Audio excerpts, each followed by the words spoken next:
While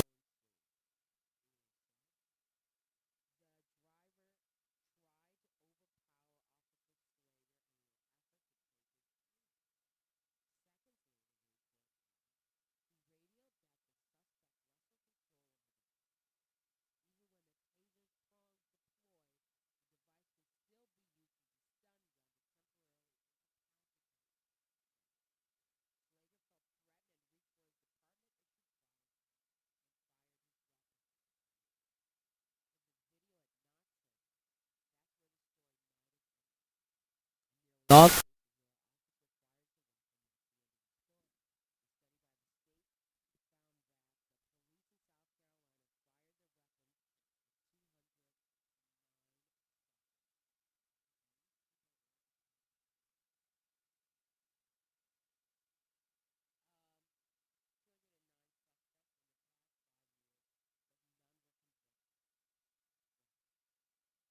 all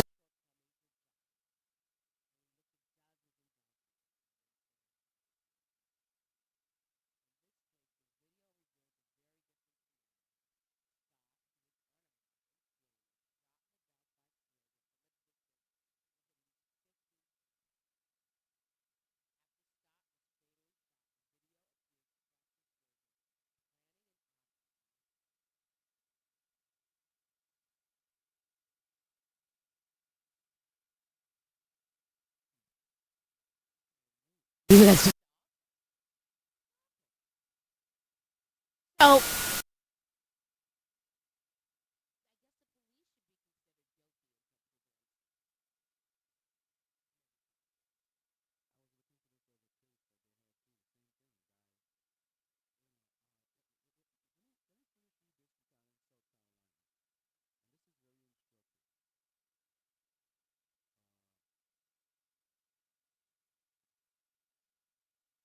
So last month, the state newspaper in Columbia, South Carolina, identified 209 suspects in the state in the past 5 years who were fired at by police. 79 died. The state could find only 3 officers who were charged with a crime in connection with any of the 209 shootings. What isn't unusual is the race of the victim.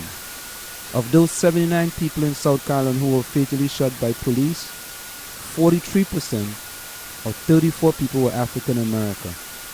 That's a higher portion than the African American share of the state population, which was 29% in the 2013 census population estimates. Assessing these disparities is difficult without knowing the racial breakdown of people involved in violent interaction with police, or while police are present, and therefore are at a higher risk of being hurt by police. Whatever the popular impression of that racial breakdown may be, there are no statistics that measure violent confrontation with police by race. We do know, however, that the proportion of arrests that are of African Americans is close to the proportion of killings by police that are of African Americans. According to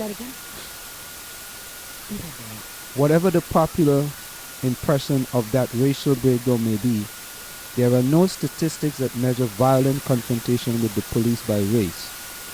We do know, however, that the proportion of arrests that are of African Americans is close to the proportion of killings by police that are of African Americans. So the arrest is the same as killings of African American by the police.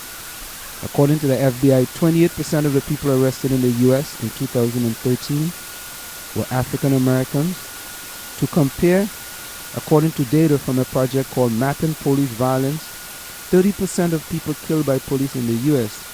from August 2013 through March 2015 were African American. The percentage of people arrested in South Carolina in 2012 who were African Americans was 44% compared to the 40% of those killed. But arrest rates reflect police decisions on enforcement as well as underlying crime rates, and do not mean that blacks are disproportionately likely to commit crime and put themselves in harm's way. For example, African Americans are far more likely than white Americans to be arrested for marijuana possession. 3.7 times more likely in 2010, according to the American Civil Liberties Union, even though the group use it at a smaller rate. Mapping violence can help us get a racial disparity in police killings another way. It breaks down killings by whether the victim was armed or unarmed at the time of killing. In 2014 and March of 2015, mapping police violence counted 297 people killed by police around the country who were unarmed. Of those people, 117 were African American, 167 were not, and the project couldn't identify race for 13. That means 41% of unarmed people killed by police during the time in the database with an identified race were African American. Far out of proportion in a country that was 14% African American in 2013.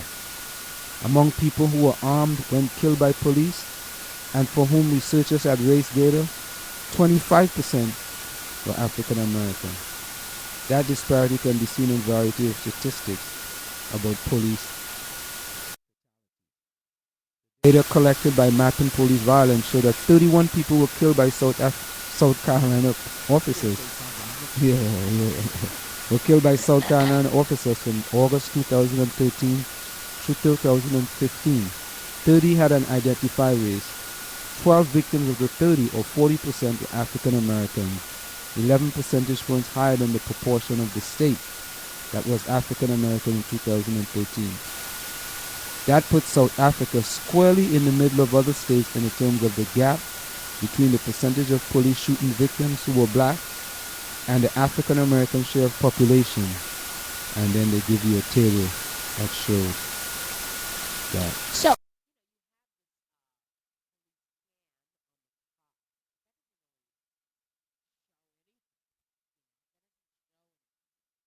No, it showed when they first started. yeah, it shows when it first started. And then he ran from the car. So then, that's when the police was able to distort the facts and do a report and misconstrue the report to however they wanted.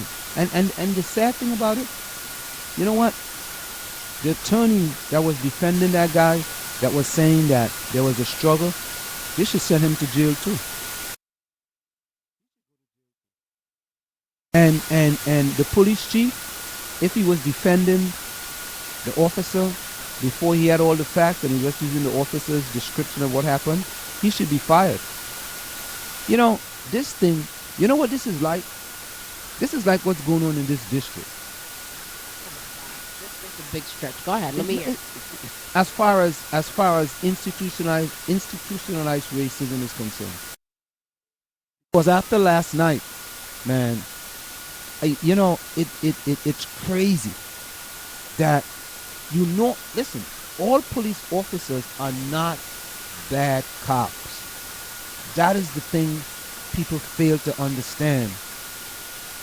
People in this country are not saying that all police officers are bad. There is quite a few of them, right, who are despicable. And they will kill another black person without thinking twice. As a matter of fact, let's go to this. Oh, we can't get it here. There is this video in Michigan. The white guy had a rifle. Yes.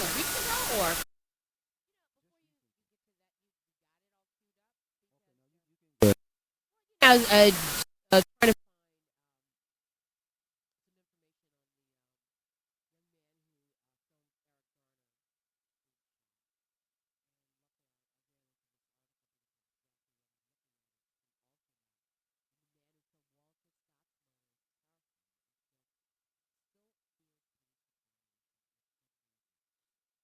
heard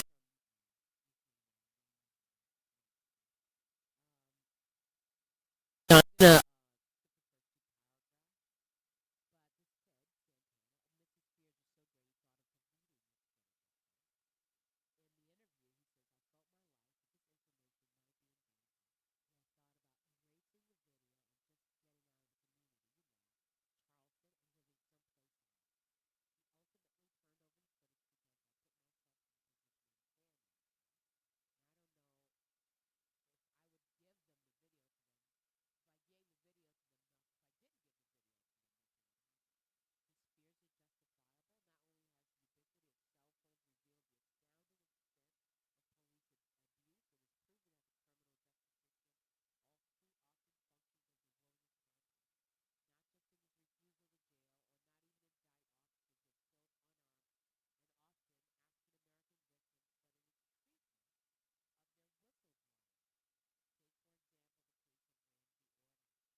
Florida